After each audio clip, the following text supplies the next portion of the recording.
Hello! Mayam kamain taurige aigi video se yengbibagidamakta mayam thank you so much atu hojik lockdown manung se mayam loina wana basu yawi dungai ba mayam ama su yawi hadi akhoi yumda leiba phangmodaba mayam amagidamakta di yamna nungaye aduga mapan thoga like nungtigi akhoi pisa tanba sing sigumba khoi daily workers mayam haitare labor singidamakta akhoi gidamakta yamna awaba amasu oidaba nate duisu warsu wana akhoi gi phanabagidamакta ne haina khallaga akhoi mapan thoktabida matam khara dum yumda leise yumda leiriba khudingmak phajana leibiyo mapan thokpigano hojikkidamakta di aduduga akhoi gidamakta honariba mayam sigidamakta su akhoi phajana moise respect tause they really deserve a big respect and you know akhoi gi side tagi akhoi na sumoido ayaba dum support tause mayam ado thank you so much ado aigi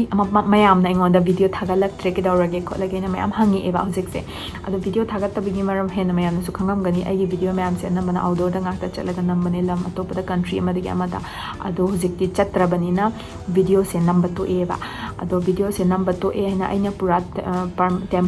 permanent thokdoba nate adum sigi situation na phagalaba matung mapan thokpa yara kanda adum namakki mayam da phajaba mapam adum yenghalake thank you so much ado aina ngasigi video se semjabagi mayam da kino ma haija ke tawbani adu khanghanjaba haitare especially for the class 10 student class 10 kariba exam thaga doba kariba singidamakta hojik kenoma opportunity ni haiba tare ko online e-learning platform ama create toiba akhoi manipur gi team member kharana ado haiba online platform se karina haba matamda online application ne apps ne basise mobile phone da laptop da or any other device da adomna download tawraga haiba application se season na ba yaiba ko kari maming ko ge and like the page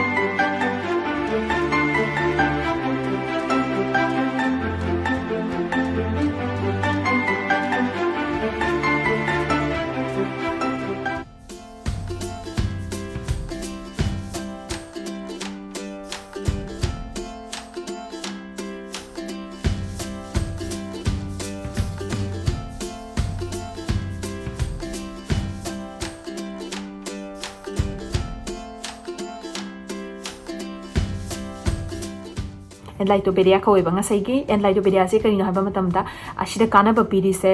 mathematics ka science ko physics chemistry and biology asigi ahum se mathematics siga yauna oza manipur gi oza singna saknaraba oza singna syllabus suna phajana cover tawraga course wise ta eba adu course wise se takpase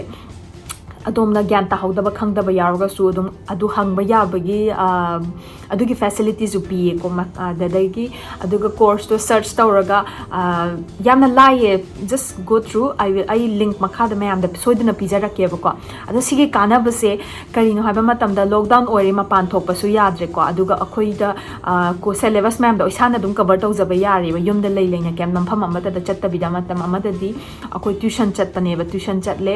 adagi yum da su yumdagi thindabasu yade or distance problem laye finance problem sigumba mayam laigre ado hariba 𝚙𝚊𝚒𝚊𝚋 sina piriba kanaba sa free da akhoi londa akhoi oja singna manipur da laiba sangnaiba oja sing sina mathematics physics chemistry biology si se phajana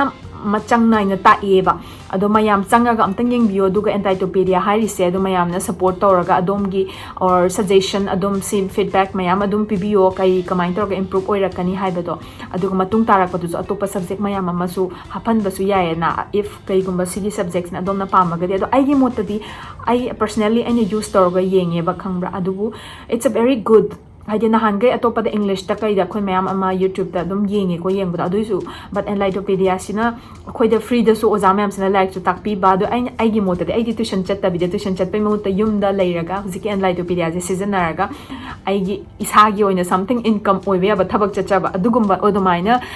I is personal opinion ne ko dumain tawgani khalle adubu like aduga plus atopa mapalam da su sigi poche tawiba tuition chat pa khotpagi tuition gi culture se kaya laite ba atopa lam da di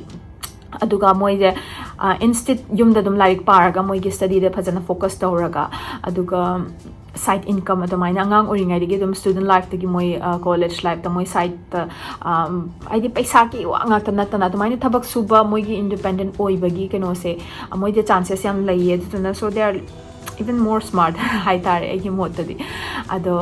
paisa gi wang ngakta natana thabak suba se paisa gi wang ngakta natti experience mi thengnari ba khotli ba si sine ba sing ha ga den important ori se ado smai to dana sigi pot sine enya mayam dhaining se ado hojiki 𝚙𝚊𝚒𝚊𝚋𝚊 se mayam na download to bio this is a very good opportunity for the student of class 10 and yamna helpful oye si se agi motadi ado mayamna hojiki 𝚙𝚊𝚒𝚊𝚋 sida adomna support to biboina makhada changbiraga hojiki donation site su yawe badum adomna ngamjaba donate to biyai adi sigi hariba team sibu akoina support to boina moida encourage to boina makha tarakpada zum sirage hena phaba tawna ba aduduga hojik sing mayam se mapan thok tabida dum leine ado mayam se yumda akoi thabak sudre natraga thabak chatre pisa to patandre haina ahau taba chabadi kanam ta chaning daba nate ahau bachari ne ado mayam ahau bachar char yumda dum phamjala leiba se akoi hakchang da kona problem lerak piyai even digestion problem gastric sigumba mayam ama form tawrakani ado yaragadi mayam da as a reminder adum yumda nongmagi hakchang adi exercise khara dum tobiyo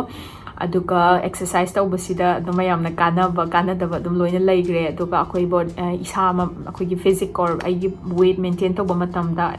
exercise ngaktana yadeba anum majority ai akoi gi anamba cover tawis akoi gi diet ta leire ba akoi gi chaba sida leire ado mayamna chaba si yari ge adum khara phajana diet follow tawbira chabiyo sasan mayam chana yam ka hena chasal loise tumba ngamjaga wani aduduna aigi video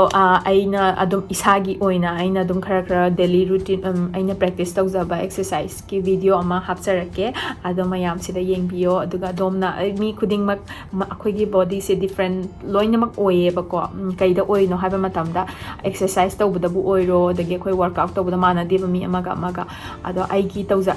aigi ngamjaba or aina haijaba aduga aigi chanajaba aigi body exercise aigi adum regular stretching haitare adudo mayam da yenghalake ado mayam dum apamba yauragadi araiba adumna dum thiki tawba natraga tawdaba oiraga sudum tawbiyo ado yumda dum lebiyo thank you so much aduga makha video dum hapcharake aduga aigi video mayam aigi video hojik phawba hapibise like something around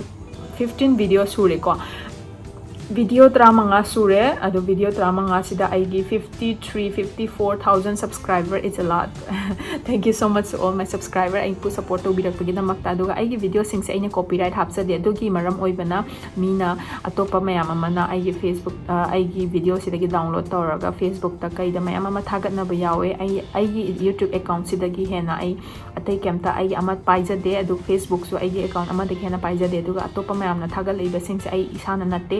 aduga mayam nasu yengbiriba singna gyan tadaba singna video si mamangda chatluba hana corona laktrngai matamda namgiba video ngaktane aduga inappropriate oiba comment sing haitare ko makhada mayam thengnaiba kamaina no haiba matamda don't come back yumda halakano sikro like something angonda tapada hurt oijaiba aina kai lalurage kaidega sum khanjaba haitare ado sigumba wasing se haibagi mota instead haidi aina soiba bu oiro ado video da yauriba content se haidi moigi lamsina kamain tawba adigi background sida kaino yawi se aina number haitraga so ado something adugumba da semdokningba lerega de dum hairo aduga aingonda nuksidaba mayam ama leibagi maram ai kaigino khangde aina kai lalubagi no aigi just simply aina chatluriba lamdu da ai video semaga aina mayam da yenghanjabne ado phattaba comment si piriba sing se aina judge tawba yaba aina haidi of course aphaba phattaba haiba se loina leigani ado ai kemta nungaitaba kotabadi tawde aduduga corona gi matangda sum aido corona naramani or yumda halakano or secret something adumba mayam do aingonda kitang nungaitiba atai di haining ba haisano aingonda troll tawba kotpa mayam se I'm okay with that because I'm living my own life and aphaba phataba haibase loina leiba tare ko ado thank you so much guys ado don't forget to go through this 𝚙𝚊𝚒𝚊𝚋 for the student class 10 mayam gidamak and I wish you all the best. Bye.